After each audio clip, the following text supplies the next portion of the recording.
एक बार लगा देना तुझे आवाज आ गई।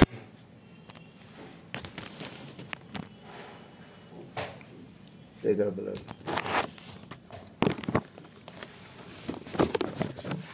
दोस्तों, आज का विषय है प्रेम की भांति ही ईश्वर भी चिरंतन है। हर व्यक्ति के जीवन का कुछ न कुछ लक्ष्य होता है, लेकिन जीवन को समझने के लिए लक्ष्य से कहीं अधिक तत्व की महत्ता होती है। ऐसा तत्व जो शाश्वत हो, जिसके बिना जीवन की कल्पना न की जा सके। प्रेम ऐसा ही तत्व है। ईश्वर और प्रेम एक दूसरे के पर्याय हैं, दोनों अमूर्त हैं और ईश्वर भी प्रेम की भांति ही चिरंतन है। जीवन का वास्तविक लक्ष्य क्या है? सबसे पहले तो यही कि आप इसका करते क्या हैं। जीवन का लक्ष्य वही है जो आप इसे बनाएंगे। जैसे आप किसी दुखी मनुष्य के पास जाएंगे तो वह कहेगा कि उसके लिए जीवन का लक्ष्य प्रसन्न होना है। जो मनुष्य भूखा जी रहा है उसका लक्ष्य होता है कि पेट भरा होना चाहिए। अगर एक सन्यासी के पास जाए तो उसका लक्ष्य ईश्वर को पाना है। तो यह लक्ष्य लोगों के भीतरी चाह कुछ ऐसा पाने की चाह है जो परितोषप्रद तथा आरामदायक हो। वे एक प्रकार की सलामती चाहते हैं, सुरक्षा चाहते हैं, ताकि कोई संशय, प्रश्न, व्यग्रता या भय न रहे। इसमें से अधिकांश एक अस्थायी वस्तु चाहते हैं जिससे चिपके रह सके। क्या हम जीवन को सीधे सीधे समझ सकते हैं, अथवा हम अपने जीवन को अर्थ प्रदान करने के लिए किसी तत्व का अनुभव करना होगा? क्या वह तत्व प्रेम है? क्या प्रेम का एक कारण होना चाहिए? और यदि प्रेम का कोई कारण हो तो क्या वह प्रेम होगा? यदि हमें अपने जीवन को कुछ अर्थ प्रदान करना है तो उसके लिए कुछ अनुभव घटित होना चाहिए। इसका तात्पर्य यह है कि जीवन अपने आप में महत्वपूर्ण नहीं है, वह वास्तव में ईश्वर की तलाश में खोज से पलायन कर रहा है। शोक, सौंदर्य, कुरूपता, क्रोध, क्षुद्रता, ईर्ष्या व जीने की असाधारण जटिलताओं से पलायन कर रहा है। यह सब ही जीवन है। चूंकि वह इस सब को समझ नहीं पाता, इसलिए कहता है मैं कुछ वस्तु खोजूंगा जो मेरे जीवन को अर्थ प्रदान कर सके।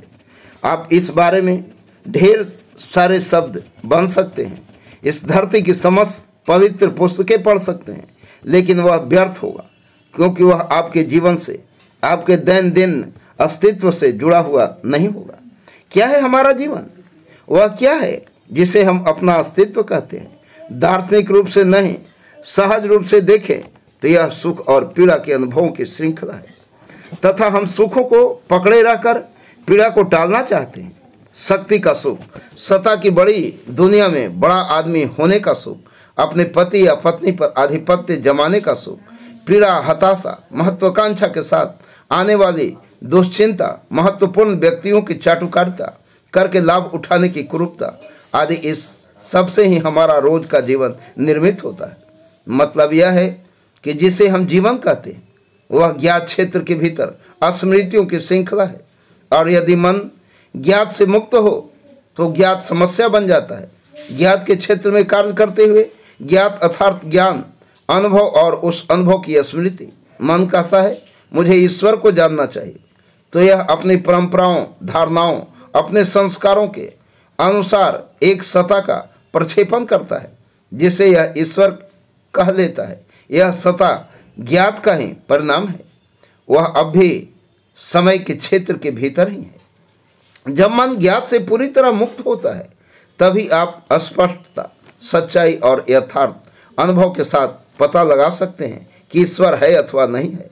यह निश्चित है कि ऐसा कुछ जिसे ईश्वर अथवा सत्य कहा जा सके वह पूर्णतः नवीन होता है, आपकी पहचान के दायरे में नहीं होता। और यदि वह मन से, ज्ञान से, अनुभव से, विचारों से, संचित किए हुए सद्गुणों से इस तक जाने की कोशिश करता है तो वह ज्ञात के क्षेत्र में रहते हुए अज्ञात को ग्रहण करने की चेष्टा कर रहा होता है, जो संभव ही नहीं है। मन मात्र यही कर सकता है कि इस बात की जांच करे कि स्वयं को ज्ञात से मुक्त करना संभव है अथवा नहीं। ज्ञात से मुक्त होना अतीत के सारे प्रभावों, परंपरा के सारे भार से मुक्त हो जाना है। मन अपने आप में ज्ञान की ही उपज है। इसे समय द्वारा यह मैं और यह मैं नहीं के रूप में गढ़ा गया है, जो द्वैत या द्वंद्व ही है। यह ज्ञात चेतना और अचेतन स्तर पर पूरी तरह समाप्त हो जाता है। मेरा कहना है, और यह बात मैं केवल सिद्धांत नहीं कर रहा हूँ, कि इसका समाप्त होना संभव है, तब आप कभी नहीं पूछेंगे कि ईश्वर है अथवा नहीं है, क्योंकि ऐसा मन अपने आप में ही अपरिमेय होता है। प्रेम की भांति इसकी अपनी चिरंतनता होती है। क्या हम जीवन को सीधे सीधे समझ सकते हैं, अथवा हमें अपने जीवन को अर्थ प्रदान करने के लिए किसी तत्व का अनुभव करना होगा? क्या वह तत्व प्रेम है? क्या प्रेम का एक कारण होना चाहिए? और यदि प्रेम का कोई कारण हो तो वह प्रेम होगा। जय हिंद दोस्तों, आज इतना ही।